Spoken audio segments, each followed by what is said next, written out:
1952 में अगर रिपोर्ट आ गई थी तो 90 में लागू हुआ, तो 1952 से लेकर के 90 तक पिछड़े समाज के लोग जरा जोड़िए कि 52 से 90 तक कितने साल बीत गए?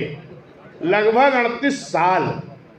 ये मेरे पिछड़े समाज के लोगों, 38 साल तक तुम्हारा आरक्षण आयोग की रिपोर्ट आने के बाद भी आप कहते हैं। माननीय कांशी राम साहब, बहुत बहुत धन्यवाद कि आप तो शेड्यूल कास्ट समाज में पैदा हुए हैं, लेकिन पिछड़ों को आरक्षण देने के लिए, पिछड़ों को आरक्षण देने के लिए इतनी बड़ी लड़ाई लड़ रहे हैं। माननीय कांशी राम साहब ने कहा कि चौधरी देवीलाल चौटाला जी, आप तो पिछड़े समाज में जन्मे हो, आपको ये चाहिए कि धन्यवाद नहीं, आप मेरे साथ सहयोग में मेरी लड़ाई में शामिल हो जाए।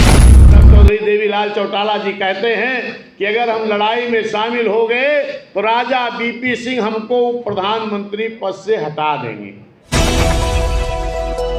के दबाव के बाद, वरना 1952 में अगर रिपोर्ट आ गई थी तो 90 में लागू हुआ, तो 1952 से लेकर के 90 तक पिछड़े समाज के लोग जरा जोड़िए कि 52 से 90 तक कितने साल बीत गए? लगभग 38 साल। ये मेरे पिछड़े समाज के लोगों, 38 साल तक तुम्हारा आरक्षण आयोग की रिपोर्ट आने के बाद भी आपको नहीं दिया गया। धन्य माननीय कांशी राम साहब मान्या बहन जी ने जब इसकी लड़ाई मजबूती से लड़े तो उस वक्त बीपी सिंह इस देश के प्रधानमंत्री थे और बीपी सिंह की सरकार भारतीय जनता पार्टी के भी सांसदों के बल पर चल रही थी। लेकिन जब माननीय बहन जी रामकृष्ण यादव जी, हरभजन सिंह लाखा जी, ये पार्लियामेंट के अंदर जब ये आंदोलन शुरू हुआ और माननीय साहब वोट क्लब बोर्ड पर पूरा बहुजन समाज लड़ाई लड़ने लगा, तो जब वोट बोर्ड पर माननीय कांशी राम साहब रैली कर रहे थे, तो जो उस सरकार के उप प्रधानमंत्री थे चौधरी देवीलाल चौटाला जी, वो माननीय कांशी राम साहब के पास आते हैं, कहते हैं माननीय कांशी राम साहब, बहुत बहुत धन्यवाद कि आप तो शेड्यूल कास्ट समाज में पैदा हुए हैं, लेकिन पिछड़ों को आरक्षण देने के लिए, पिछड़ों को आरक्षण देने के लिए इतनी बड़ी लड़ाई लड़ रहे हैं। तब माननीय कांशी राम साहब ने कहा कि चौधरी देवीलाल चौटाला जी, आप तो पिछड़े समाज में जन्मे हो, आपको ये चाहिए कि धन्यवाद नहीं, आप मेरे साथ सहयोग में मेरी लड़ाई में शामिल हो जाओ। तब चौधरी देवीलाल चौटाला जी कहते हैं कि अगर हम लड़ाई में शामिल हो गए तो राजा बीपी सिंह हमको प्रधानमंत्री पद से हटा देंगे।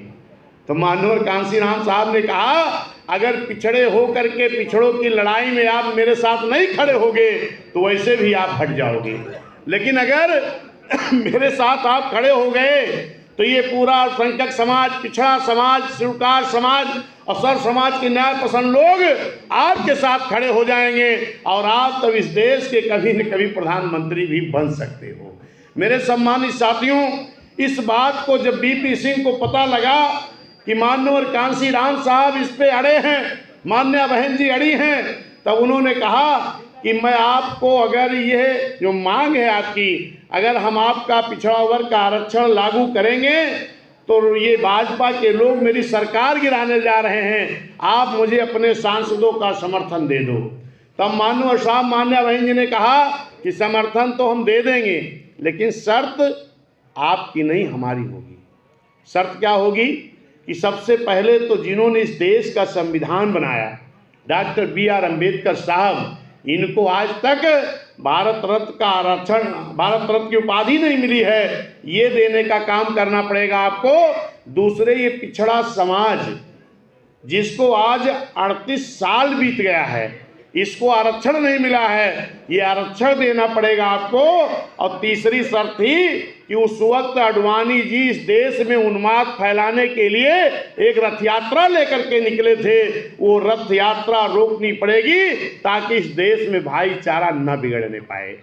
तब जा करके बीपी सिंह जो प्रधानमंत्री थे, उन्होंने माननीय साहब मान्या बहन जी के दबाव में आधा अधूरा आरक्षण लागू हुआ और डॉक्टर BR अम्बेडकर साहब को भारत रत्न की उपाधि मिली। और जिस रथ यात्रा के बल पर देश में उन्माद फैलाने की बात बीजेपी कर रही थी, वो रथ यात्रा बिहार में रोकने का काम किया था।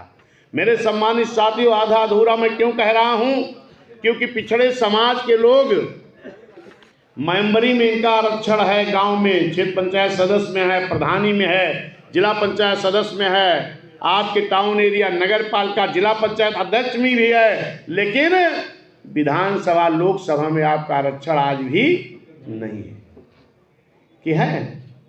नहीं है। लेकिन शेड्यूल कास्ट के लोग जो हमारे हैं, अनुसूचित जाति अनुसूचित जनजाति, इनका विधानसभा लोकसभा में भी आरक्षण है, क्योंकि ये बाबा साहब की बात को उस वक्त ही मान गए थे जब साइमन कमीशन आया था। आपने नहीं माना उस बात को, और फिर जब मानवर साहब लड़ रहे थे तब भी पिछड़ा समाज पूरी तरह मानवर साहब के साथ, मान्या बहन जी के साथ नहीं खड़ा हुआ। फिर उसके बाद आ जाइए कि जो ये वोट का अधिकार आपको मिला, वोट का अधिकार बाबा साहब ने सर समाज के लोगों को इसलिए दिया था कि ताकि सभी जाति धर्म समाज के गरीब लोग इकट्ठा होकर के, न्याय पसंद लोग इकट्ठा होकर के और बहुजन समाज की हुकूमत बनाएंगे, ताकि बहुजन समाज इस देश के बाबा साहब बनाए हुए संविधान को लागू कर सके।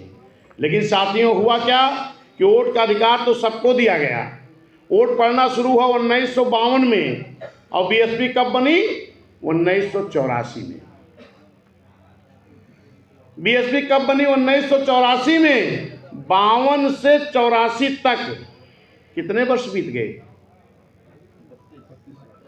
52 से 84 तक लगभग 32-33 साल बीत गया। मेरे पिछड़े समाज के लोगों, आपको वोट की कीमत नहीं पता होने दी गई। आपको जीतने की बात छोड़ो, चुनाव नहीं लड़ाया गया। अगर कोई निषाद का बेटा टिकट मांगने पहुंच जाता था तो बहुजन समाज पार्टी तो बनी नहीं थी, ये तो बनी 84 में। और जो दल थे वो पूछते थे, हाँ भाई क्या नाम? कहाँ है? फलाने निषाद। क्या करते हो? साहब नाव चलाते हैं, मछली उछली पकड़ के व्यापार करते हैं। तो कहते थे अच्छा, तो निषाद अब राजनीति करेगा? ये नाव चलाने वाला राजनीति करेगा, मछली पकड़ने वाला राजनीति करेगा? अगर नाई का बेटा टिकट मांगने जाता था तो कहा जाता था दाढ़ी बाल काटने वाला राजनीति करेगा। अगर विश्वकर्मा लोहार का बेटा जाता था तो कहते थे फड़ुआ खुरपा हंसिया बनाने वाला राजनीति करेगा। अगर गडरिया का बेटा जाता था तो कहा जाता था ये भेड़ चलाने वाला, बकरी चलाने वाला, ग्रामून पैदा करने वाला, मांस पैदा करने वाला, ये राजनीति करेगा। आहिर भी अगर जाता था तो कहा जाता था ये दूध दही पैदा करने वाला राजनीति करेगा। कुर्मी अगर जाता था तो कहा जाता था ये जोतने वाला किसान ये राजनीति करेगा। ए मेरे साथियों, प्रजापति का बेटा अगर जाता था तो कहा जाता था मिट्टी का बर्तन बनाने वाला ये राजनीति करेगा। यानी हमको टिकट तो नहीं दिया गया, जातियों के नाम पर गालियां देके जरूर हमको भगा दिया जाता था। भागीदारी तो नहीं दी गई, जातियों के नाम पर गाली देके जरूर भगा दिया गया। लेकिन धन्य मान्य और कांसी राम साहब मान्या बहन जी, जिन्होंने बहुजन समाज पार्टी का गठन किया 1984 में, पहली बार दर्जनों टिकट राजभर को, दर्जनों टिकट मौर्या कुशवाहा को, दर्जनों टिकट पाल को, दर्जनों टिकट कुर्मी को, दर्जनों टिकट यादव को, हर समाज के लोगों को, नाई बढ़ई लोहार कुम्हार विश्वकर्मा। और जिस समाज के लोग जीत करके नहीं आए तो हीरा ठाकुर जैसे व्यक्ति को लगातार 2-2 बार एमएलसी, आपके रामचंद्र प्रधान को एमएलसी, लोकेश प्रजापति को एमएलसी, आपके यहीं से कृष्ण मुरारी विश्वकर्मा जी को बिना लड़े भिड़े बिना जीते मिनिस्टर बनाने का काम बहुजन समाज पार्टी ने करने का काम। हे मेरे साथियों, बहुजन समाज पार्टी अगर नहीं आई होती तो आपका कोई पूछने वाला नहीं होता। मेरे सम्मानित साथियों, जब मानवर कांसी राम साहब बहुजन समाज पार्टी बनाए तो लोगों ने जानते हो क्या कहा कि ये पार्टी नहीं बन पाएगी। और जब पार्टी बन गई तो लोगों ने कहा इनके विधायक नहीं जीतेंगे। और जब विधायक भी जीत गए तो कहे ये सरकार नहीं चला पाएंगे। और जब आपकी सरकार 4 महीने वाली बनाई गई तो इसलिए नहीं बनाई गई थी कि बहुजन समाज के लोग सरकार चलाएं, इसलिए बनाई गई थी कि समर्थन दे दो, लेकिन ये हरवाहे चरवाहे समाज के लोग ये सरकार नहीं चला पाएंगे। लेकिन धन्य मान्या बहन जी कि जब सरकार चलाना शुरू किया बहन जी ने तो इतनी जबरदस्त सरकार चली कि सारा पुराना इतिहास अपने आप टूट गया। तब लोगों ने कहा कि तो बड़ा गड़बड़ हो जाएगा।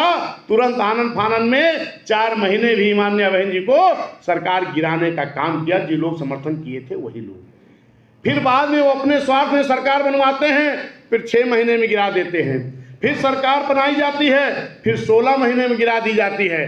धन्य उत्तर प्रदेश की महान जनता, इन्होंने सोचा कि अगर बहुजन समाज पार्टी और बहुजन समाज पार्टी की नेता माननीय बहन जी अगर सर्व समाज के लिए बढ़िया काम कर रही हैं तो ये सरकार क्यों गिरा दी जाती है। पूरी उत्तर प्रदेश की जनता एक होकर के, सर्व समाज के लोग एक होकर के माननीय बहन जी की सरकार पूर्ण बहुमत की बना दिया गया। इसके पहले लोग क्या नारा लगाते थे, यूपी की मजबूरी है, बहन मायावती जरूरी है। लेकिन जब उत्तर प्रदेश में आपकी पूर्ण बहुमत की सरकार बन गई तो क्या नारा लगा, यूपी हुई हमारी है, अब दिल्ली की बारी है। ये मेरे सम्मानित साथियों, जब बहुजनिया भैया हमारे नारा लगाई यूपी की मजबूरी है, बहन जी जरूरी है, जब सरकार बन गई फिर ये बहुजनिया भैया जब नारा लगावे लगे कि यूपी हुई हमारी, अब दिल्ली की बारी है, तो उनके सीने में दर्द शुरू हो गया। इसी तरह की खबर पाने के लिए चैनल को सब्सक्राइब करें और बेल आइकन की ऑल बटन दबाएं।